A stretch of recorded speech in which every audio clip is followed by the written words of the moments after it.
I don't think it's $1 million. 1 million pesos.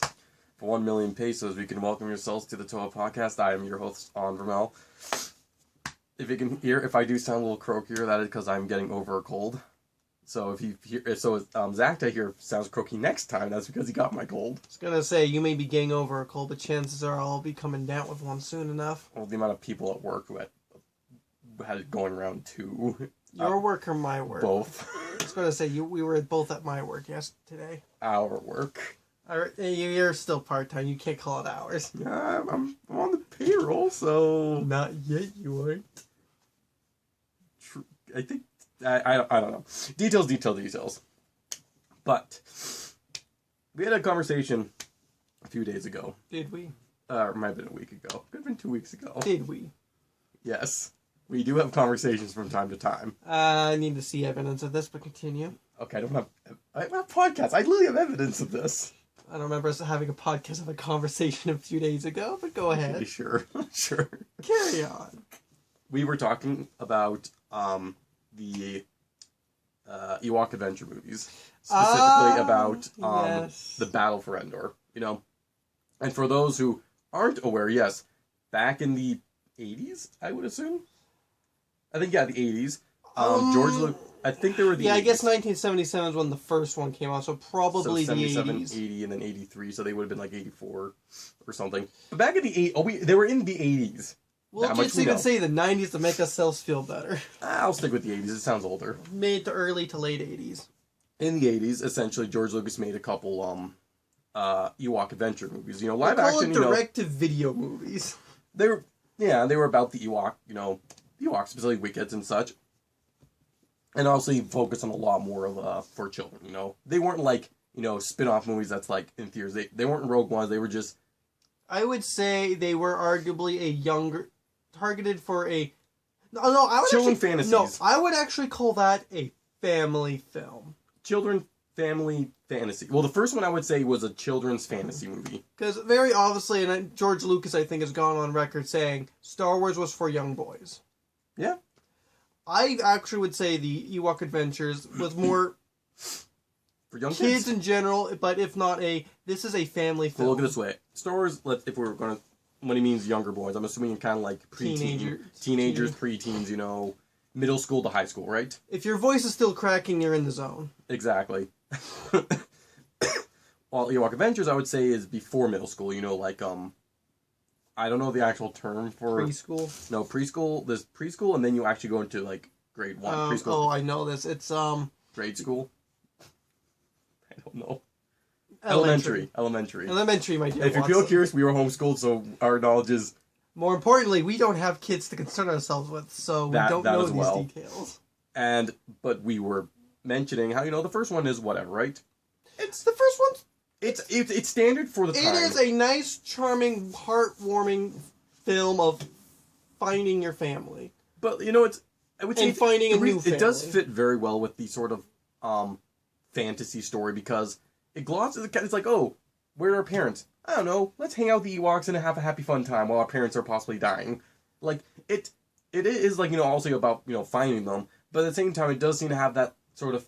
Do you know, like, a lot of fantasy stories, at least for me watching, there's a lot of, thing of, where are your parents during this? Or, where's this? Like, a lot of times in fantasy stories where you have, like, a younger person get whisked away into another world, like Narnia.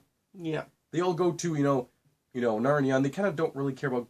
I mean, they do a little bit, but for the most part, they just kind of stay there, and people just like... It is kind of interesting that they are not really aware, I think, of the time passing too much, but they willingly stay in Narnia to become the kings and queens for years on end. It's one of those things that without even I would say that, like, fantasy sort of stories do when younger people get whisked away. It's like, it's supposed to be an adventure, right? Yeah. So you don't look over at these facts of, oh, where's this? And that first Ewok adventure movie, I would say, kind of, first off, it's narrated.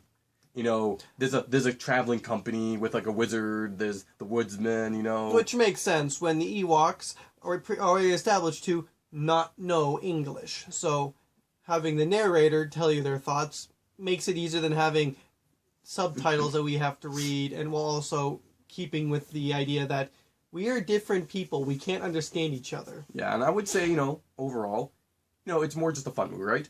But at the end, I would say it gets pretty intense. dark, and scary. We have a creepy monster. I'm not gonna lie, the Gorax scared the crap out of me as a kid. It's still pretty ugly today. It's like a little rascal giant. I mean, the thing is, not only that, but like, you would say, it's like, oh, it's an adventure movie. More people, it's like, and guess what? There's a death in there. The lovable lug. The lovable woodsman. Rugged forest bear. He dies in a tragic sacrifice. And also is it's also a capping off to the character of Mace, who's the older brother of the main characters. Yes, where he's just the brat, the annoying... Well, actually, not even a brat. He's just an annoying... Teenager. He's a teenager. He has the arc of... He grows respect and appreciates the Ewoks. And he also learns responsibility, like, in a more mature manner. Yeah. And some of that he learned... I mean, it's very glossary. It goes by really quickly. But you could say that he learned a lot of it from that guy specifically, you know? They had a little bit of a little moment. A moment. So, but, you know, one death, you know, at the end of the day, you know, the parents are back. A good film has a death to, you know... It's... Honestly, hammer in the stakes. It's a good story. Good story. Solid film. Because, you know, you have a death like that, it's like, okay, you know, and it's not like a death at the beginning of the movie. This is a death at the climax, which is different than kids' movies nowadays. Where more so, someone gets killed in the prologue, and that affects the character. Yes, the prologue will have the death to establish, not to... If you were to watch the movie, it is very much a younger target audience, but... Now, I wouldn't say it's a dark movie. No, it's not dark. It's fine. Now, saying all this, there's a sequel. Okay, before we get into the sequel, can we just say how weird that is? That not only did this spin-off happen, right? First off, is kind of weird on its own, but okay, there's a spin-off, right? Okay, let's give it a sequel. And it's like, so many people don't even know about the first, let alone the fact that there's two of them. Alongside, there was also an animated cartoon. Like, Ewoks are just everywhere. Yeah, the animated cartoon, we didn't know. We knew about the live action before the cartoon, though I'm curious to know which actually came out first. I think they came out the same year. But the fact that there's a spin-off of the Ewok Adventures and there's two of them, to me, is just so weird. Which means it has the best long-lasting, you know, spin-off series, more than Rogue One. Oh, it's a single movie. The Kenobi series, that's a single series. Boba Fett, that's a single series. Ahsoka, that's a single season. All these essentially spin-offs, because let's be honest, Mandalorian's not a spin-off, but I mean like the spin-offs. This is a spin-off that has two. And doesn't it have 2 seasons, or is it 3? Which one? Mandalorian? The Ewoks. Ewoks, I think, technically has 3. Plus 2 live-action movies. It's insane. Han Solo gets 1 movie. Which is funny, because it's like, okay, this is all meant to be fuzzy, cute little teddy bears, you know? Oh, look, I have a teddy bear in my hand. This one kind of looks like an Ewok, honestly. Yeah, very sure. There are some specific type of teddy bears we have that look like Ewoks. The specific type of Ewok. They are... Zeller's bears. No, yeah. Oh. It is a surprisingly expensive spin-off. Right? And it's all for kids. Like, more so than regular Star Wars. Like, more so than the rest of Star Wars. This is, like, more directly to kids. It has a cartoon with, you know, happy-go-lucky teddy bears in forests, right? Then you get to the Battle of Endor. So, remember how we established that we had one death in the first movie, kind of a side character that had a bit of relevance to the character's growth. A happy ending, you know? They found the parents happy ending, together. One person died, you know, was a learning, strong, emotional moment. And it wasn't even part of Wicked's family or remember the family that Sindel's family. The family that we rescued. Oh, by the way, just because we haven't mentioned it, it's Sindel is the main, basically, character. So, in case I end up using Sindel's family. So, we spent this whole movie finding the parents, reuniting the family. I may have cried a little bit. In later years, as I start to understand, I cry a little bit. Now, what will really get me to cry is the beginning of Battle of Endor, where we kill them all off. In like the first 10 minutes. Maybe 5. We don't necessarily flat out see them shot in the face on screen, but we see their lights fade out, we see the home they are in explode, and we hear the shot that kills the dad. Let me set a scene for you. You spent a whole last movie getting to know these lovely teddy bears who live in the forest. And your family's all reunited, right? The family that we traveled through trials to essentially, this movie starts off very quickly with, happy-go-lucky running through the forest. Collecting the berries. father's fixing the ship. They're ready to fly home. And then turns to the villain's getting Invasion. attacked, people getting shot. Mace is defending, like, and like you got the older brother, with his gun, shooting them off basically behind some stuff. Their mom's injured, like doesn't even speak in this movie. She's like unconscious. They're next to the older brother. He basically drags into the tent and fires. Sindel starts to run away because her older brother tells her to run. And then she basically stops, turns around, and then sees the tent where they're in get blown up. I'm like, this isn't just like... They spent a whole movie reuniting the family just to orphan the one little girl in the first 5 minutes. But they also spent a whole movie to redeem Mace's character. Like, he was not just a side character in the first... He was the main... Like, him and Cinder were the two main characters. He was a main character, and he was a prick. And he gets, and they die just boom. And Sindel, who's like 6-year-old, maybe 7, has to watch this. She runs to her dad, who she gets there, and he's basically getting beaten up by these pirates. They briefly escape, and basically, he's injured. They're hiding behind a log or something. He tells her to run and don't look back, essentially. And then, well, you kind of know what happens next. Like I said, we spent a whole movie bringing them together just to orphan the little girl in the first 10 minutes of the sequel. And then even they're, like, essentially their new neighbors and family, the Ewoks, they're all captured. Probably a bunch of them are dead. The village is gone. Like, it starts off on such a dark note. And because of that, they set George Lucas set himself up where you're going to cry one way or the other. She either stays on the planet with the Ewoks, forever lost of her family, or she goes home with the old man they found in the woods and leaves the found family that she found in the last movie. Well, yeah. It's sad either way. Because later in the second movie, she does basically come across this old hermit with her friend Wicket. Basically, they escape the prison carriages. They run off, have shenanigans. They find an old man, a cranky old man, who at first doesn't want them. By the way, can I just question? So imagine you're an old man. You've been marooned.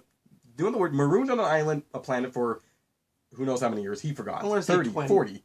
I'm just going to say 20. I'm going to say 30. I feel like he was a middle-aged man when he got there. They said they were young. He said they were young men. That could mean 30. I'm going to say 30 He could years. be 50 now. He looks like 60. This is the better of his diabetes. Diabetes. For people who know the meme, that's great. But basically, okay, well, let me say 25. Right in the middle. 25 years, right? And then a little girl with one of the natives shows up. And you're not in the least bit confused of, why is there another human on this planet?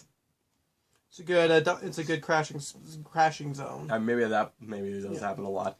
But, of course, the movie comes around, he becomes basically an adopted sort of fatherly figure to them. I mean, we don't have to give them the synopsis. They can watch the movie if they don't understand. But then at the end, they fix his ship, and she has the option basically to leave Endor, where basically her and her family were marooned with this kindly old man, or stay with the adopted basically family of the Ewoks, which honestly for a human it makes sense that she'd want to go back, be with her own kind, and such. Yeah, be with your own kind, or be with the people you grew. But either way, it kind of sucks because just the way you kind of also Wicket's her best friend and the only person she's known longer than like a day or two. Because also she's known Wicket, I would say, probably for about a year.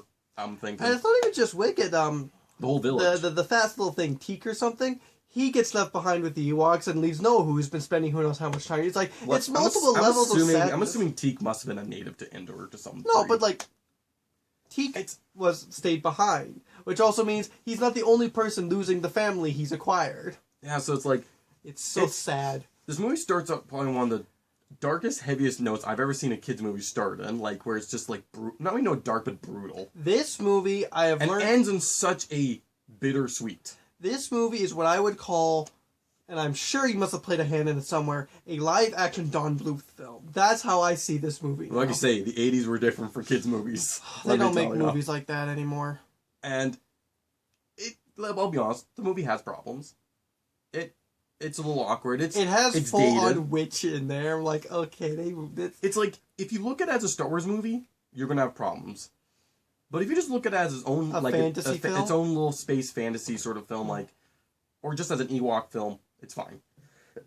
And even as a Star Wars film, you can rationalize. I would say the biggest contradiction does tend to be when you try to put in the Star Wars universe, particularly when they went to Endor. It's like where there's a bit of a disconnect. But one thing I kind of like is the Ewoks are shown to be very untrustworthy of people, right? Yes. It kind of makes sense that Wicket in the Episode 6 would be the one who would be like the chill with Leia because probably reminds him of Sindel a lot. Very true. I like to think that there's a little bit of a connection in there. But it's like, it's bittersweet at the end. It's brutal at the beginning. And it's not exactly a smooth ride between either. And also, it's like, there's even a part in the movie where Sindel gets kidnapped by, essentially, the witch. You know, like... The Wicked Witch of the West. Which, even that, it's like, it's really weird in the movie. But it comes off so as eerie and kind of just... I mean, it's also being older, having basically being like, seeing a kid just walk into the forest by themselves, getting kidnapped by someone is just like... This movie doesn't really pull its punches. Although it does have some really good comedy too, which is really weird. It does have a lot of good moments. Like, honestly, it's one of those things I would say I recommend anyone to watch it more so than the first, but you need to watch the first to appreciate the second. It helps to get a little thing. It helps to set up the second, but if you suffer from occasional bursts of emotion, keep a box of tissues nearby. You might need them. I know. If you thought Up's opening could wrench your tears, just watch this one's opening after seeing the last movie. It's probably like there's very few moments in Star Wars I would say that generally make me like teary up. You know, I would say Episode 3 during Order 66, the feels, man. Or even the battle between Anakin and Obi-Wan at the very end, the feels. You know, he was the chosen one. You know, we were like brothers, Anakin. And there's a few other stuff. But the fact that I could probably say in the top 5 moments in Star Wars that can make me cry up, like the most is the beginning of Ewok Adventures, the Battle of Endor. That movie, it's something else. And what I really appreciate, and I think it highlights a lot with at least George Lucas Star Wars, and I am going to get into that for a second, was really like with George Lucas and his, when he wrote stuff was, if he killed a character, they never came back. I mean, that's not just George Lucas. That's just kind of how things used to be. But specifically, like, I don't think it's always how it used to be, because also there's been a lot of exceptions. I mean, I would like to think Marvel's always been good at rebooting when you kill a character off or something, but like, yeah. Specifically, like, when George Lucas did stuff with Star Wars, like, I don't remember in, like, any case where he... I believe that's the reason why he didn't kill Han Solo, is because I think he said, no one wants to buy the figure of a dead guy. But the same thing is, like, you know, if he did kill someone... they stayed dead, you know? And he knew how to utilize The only time I think that there was an exception to that is technically Darth Maul. Because he was still, I believe, running Clone Wars when I believe he was back. I don't know if he was full on running Clone Wars, but I think I want to say more like he approved basically the project. Disney hadn't bought. No, but like I don't know if he didn't do any of the writing. I think it was more I don't know. I'm gonna say people approached him with the idea and he was like, he was involved. Go ahead. He was involved. And weirdly enough, I would say Darth Maul was one of those few times that a character came back and I was okay with it. Because I remember specifically when I first got into Clone Wars, I was watching basically the end of Season 3 when it gets revealed. My first thought was, oh my gosh, yes. I'm thinking, is this a bad thing or a good thing? And then it played out and I was like, you know what? This actually ended up very, very good. And I think it's because Darth Maul didn't have much of a character. He didn't have much to...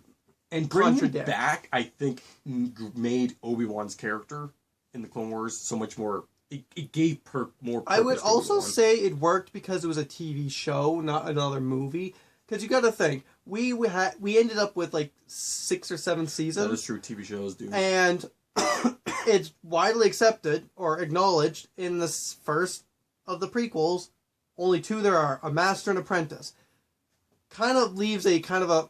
It's hard to work in more Sith when you've established a very strong rule. They already had Adventurous in there, and I don't really understand how they the thing about the rule justify that one is everyone's allowed one apprentice, even if you're an apprentice yourself. You basically just can't take it as a law of the universe that there's only 2, but it's more so just the way that things are run. So rather than like bring in another Sith to explain, yes, there's another Dark Force user when we already have a Saw's Ventress who brings in... But that's the difference, you know. Ventress and then Asajj.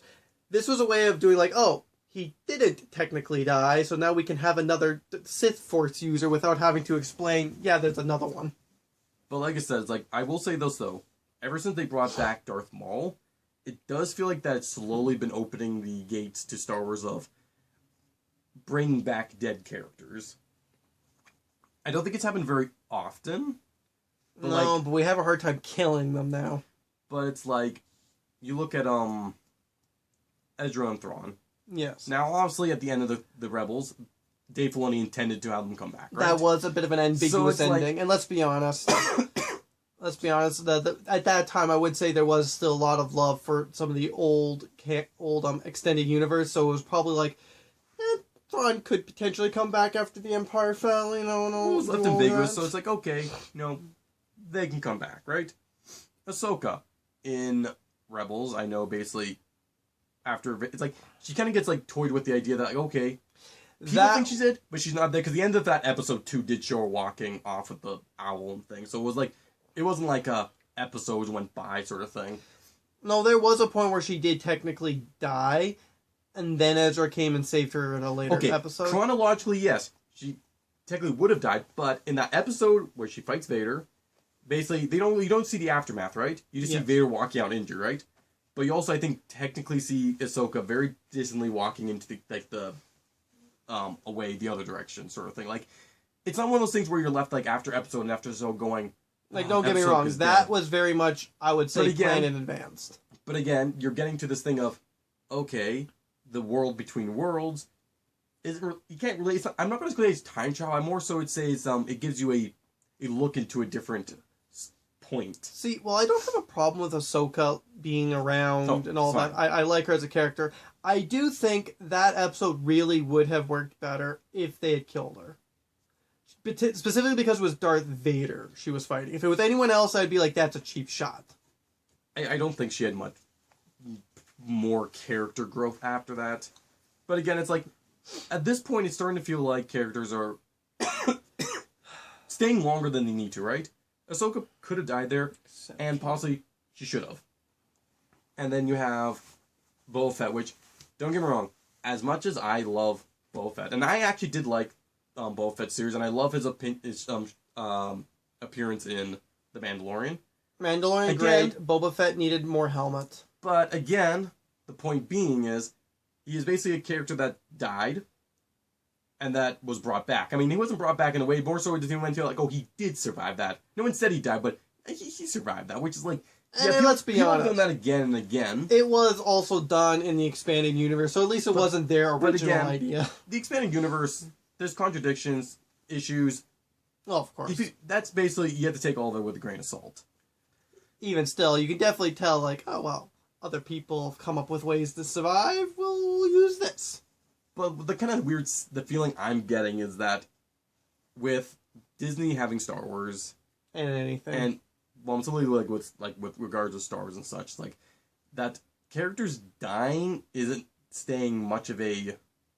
If someone dies, like every time someone dies in a show now, my thought process is how long? It's like, how long are you dead for? It's like, how are you coming back? Like I have a hard. I've been hearing rumors of Tony Stark coming back for quite a while. I'm like, what was the point of killing him? Oh, the point. There was a. Yeah, and I'm like, just don't do it. Like, as much as I love certain characters, like, I respect a story when they can kill people and keep them killed. Also, it helps when, and like, TV shows are really bad for this because also you have to constantly keep the story going without losing your characters. Plot armor becomes very heavy with TV show characters. But you kill one off every once in a while, it really does to hammer home, yeah, we can lose. We are actually fighting a battle uphill. TV shows are so difficult because you want to show that people can lose, but at the same time, you don't want to lose 3 more seasons to go. Or the show's doing good, so we've just been asked to do 3 more seasons, but we have a cast that everyone knows and loves. And it's one of the things where I'm just like, even like in Star Trek with Tasha Yar with the Next Generation, the killer, most because the actress wanted to leave. Yeah, fine, and that's fine. Okay, but even then, they weasel back the character in again. See, which I'm like, I don't know how I feel about it. It's a good opportunity to kill someone if they feel like they need to be go, but like, why can't when an actor or something wants to leave the show, they can't just, and in a show like Star Trek, reassignment. Just reassign. So that way, if ever maybe a guest appearance comes up, you don't have to... A lot of people's complaint with that episode was that her death was meaningless. That was another thing. Her death was very meaningless. Yeah, it had no impact on anything. Which, at the same time... The meaningless deaths are meant for the red shirts. And so, for me, when death becomes when people start bringing back characters because everyone loves them too much, it's one of those things where be careful what you wish for. Yeah. Of course, you want your character to be back. Like in Stargate Atlantis, you want Dr. Beckett to be back. We're not talking about this again. But at the same time, they didn't really do much with him, and I would have preferred that they just keep him dead for the sake of, respect, brevity, just everything. And so for me, it's like, when it comes down to stuff, that almost seems like the jumping shark moment for, like, a lot of stories is when you just, in franchises. If franchises have a jumping the shark moment, it's when you basically decide characters don't need to stay dead. Except Daniel Jackson. That guy's motif is dying and coming back. Yeah, but his whole thing was, Ascension, where he's not fully dead. There's mostly dead, and there's all dead, but he's only mostly dead. Do you realize how many times this guy's probably mostly died and then was revived by sarcophagi? Way too many, but... Like I said, it's his motif. That's a running gag now. And so for, even to tie this all together to actually to the channel with Bionicle, the moment that the Red Star was revealed to basically resurrect beings to transform down, that was the moment. That right there, for me, was the moment where I went, okay, Greg, I had been on board with you up into... I've been on... I mean, I agreed with everything. I was waiting for an explanation of the Red Star, which I regret knowing now because I think it works best as a mystery, but... Oh, for Pete's sakes. Well, this is the thing, it's no the Red one Star. can die, except the cool people like Dicky. If the Red Star was mostly just an assist for Man and Nui, right? It was something in the orbit to help him pop up and down, and just so happened to be in orbit, and everyone revered it. Cool. A little mundane. Fine, but made sense. I'm behind that. If it was a more mystical thing that was never explained, perfect. I would prefer to... Making it... But the fact that they basically made it also to the point of people got resurrected and sent back down. Now, don't get me wrong. Technically, in the way that the universe works, the whole idea of, okay, we're just recycling, consciousness and this, it makes sense to some degree. And they at least... But ruins it. They at least made it sensible in the lore that, the return function is busted, and that's why there's, we've lost T.O.A. Why aren't the T.O.A. don't... Why isn't everyone dying up and revived? And it does make certain cases where it's if you get disintegrated... Yeah, that ain't gonna That's work. why they say no disintegrations. But yeah, it was one of those things where it's I loved Leekon's death. Leekon's death to me felt like a Qui-Gon Jinn death. You don't want to bring him back. He had his purpose. He was the mentor, and now he's gone. Let's put it this way. He had to die. He wasn't on the island of Mount Nui, so he had to die. And also, him dying gave basically Vikama the extra... As we said, motivation. Dying serves a purpose. It makes things real, It makes things emotional, and then you just... Oh, he's alive. But, that moment, I remember, specifically reading, when... Because that was, the last chapter. The last... that was the last thing that we saw before the story got discontinued. Basically, that was the last thing that the story revealed to us, that people who were dead are alive on the Red Star. And well, and trapped. And, of course, everyone had questions for Greg. He answered them. He told the function of it. And I'm like... as much as I love the idea of having... Because at this point, I thought he was still going to write more. The idea of writing more Leekon, I was like, that sounds great. But I never wanted Leekon back. I didn't want him back. I would have loved to see him flashback. I wanted Makuta I would have back. loved to have had, Greg write a To a Dark Hunter War story where you had Leekon, Nadiki, and all that. And that would have been great. But I never wanted Leekon to come back from the dead. See, Makuta you can at least work with. Because Makuta literally is an essence. He's also a villain, and villains are different when it comes down to that. There's still a point where once you kill a villain, you should keep him dead. Unless their shtick is that you can't get rid of him. No, but sometimes you just want to get to a new villain. But with Makuta and the Great Spirit head being smashed, why did his head getting smashed suddenly destroy his essence? My thought is that his essence is so spread thin between the body, it's so integrated that it can't really... It's like his armor got crushed. This is basically the same thing. It's just he just no longer has a physical form. Sure, there's no longer a giant robot that he can inhabit. I'm going to say science mumbo jumbo. But I mean, to be fair, nothing says he isn't still around as an essence finding the remains of a Vaki or Rakshi to inhabit until he can... And now he's on a world that doesn't have a big giant brain that he can take over. Yeah, but like I said, that was the moment for me when my uncle jumped the shark for, which I know back when I was younger, I thought it was, I don't remember loving the idea. I'm sure there's a part of me that got excited. I just remember having instant, regret of just saying like, oh, we did this, didn't we? Because up until that point, yeah, Greg had decided a lot of weird things that were like, I didn't necessarily agree with. Like, Love Isn't Canon. I didn't necessarily like it, and yet but I agreed with there's it. enough, like, because on the logical standpoint, it makes sense. And that's the thing, it's like a lot of things, I like, oh, okay, fine, that's how this works. Okay, fine, that's how this works, No, but like, you think these are more like in the sense that I think he's confirmed the Matoran used to be a little more autonomous. They didn't quite thinking. You basically confirmed that Matoran aren't born and they're more built. It makes makes sense that Love Isn't Canon, right? There's no need for it. But because they've literally, I would say, evolved mentally over the 100,000 years, if there's a bit more of a romantic feeling, if you don't want to call fall in love, fine. But it's like, no, there's feelings between people that's stronger than your average friendship. Yeah, what they do with it, but like I said, no one knows. And there's like a lot of little things, that you learn about different stuff, like even just like with Kenobi's don't necessarily have to be the same shape for the power, which I get why it is because of Kukua. We're looking at your Kukua. fault, Kukua. It's your fault.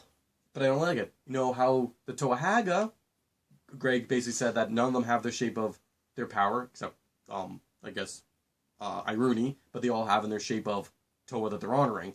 Again, I don't like that. But I accept it as canon, but I don't like it. The Red Star thing, I don't like it. I accept it as canon, I stinks, and I don't like it. Stinks, and I don't like it. The T.O.A one, that one's just stupid. Because and they didn't have canon sets except for 2. So why couldn't the other 4 have their own unique masks? Why did they have to have again, it's probably because of the fact that they gave Nork a unique mask power, but he had the same mask as Doom, and it's just like, again, that was just a question of. But okay, you could have had the other 4. It's just like, I like the sentiment of, oh, they're all have mass honor their fallen, but it just makes things more silly than it needs to be, in my opinion.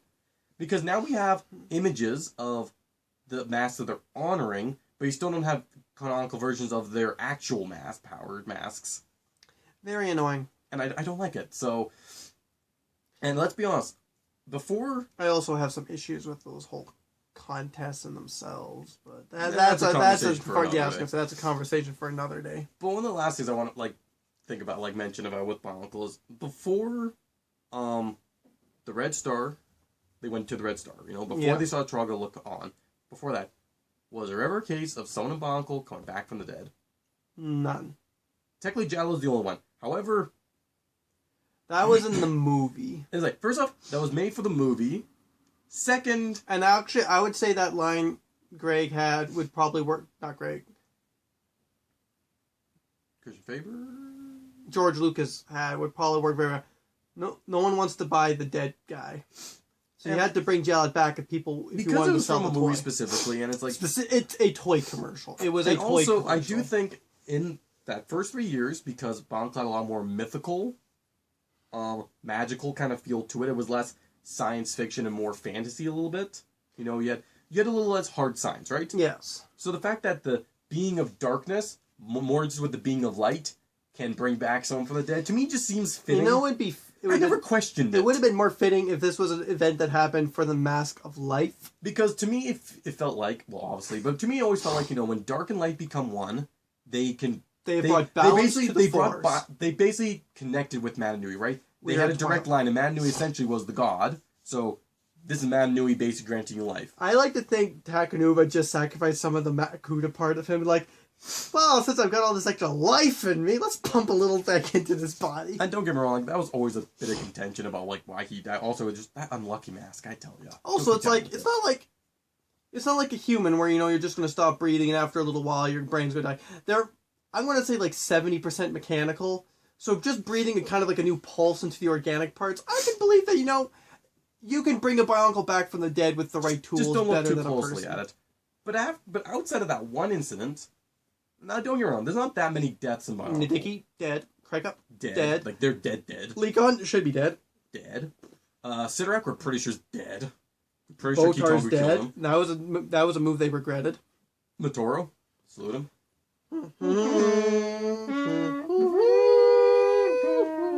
He's dead. Ironically, using the Mask of Life, he's dead. Ikarox, all the other Makuta, dead. Joven, despite being character's name, dead. Dead. Like that. They're dead. They're dead. Despite the fact I heard Greg killed Botard to kind of make a point, to like really hammer in that things are serious, but then he regretted it, so he made a new character basically just like Botar because he needed the plot device of Botar. He didn't need to do it. A lot of people have already died just by killing Matoro alone. And it's like I said, up until that moment, and like we had like, even though the Metro Nui books, we had that one Matoran that they bumped into. What was it? Sarda, I believe. Niron. Niron. Kordak. Niron. I feel like it was. Whatever's the Onu Matoran. He died. Until he gets found on the Black Star. He's died, and he's dead. Again. And it's like, that was one thing I remember at one point being like, you know what, Bonko at least killed and kept dead. Like, for a brief moment, like, this is years ago and I didn't really care about it, but I remember that being just a moment, and it was something I respected. Once, and honestly, that got changed at the very end, right before the very end.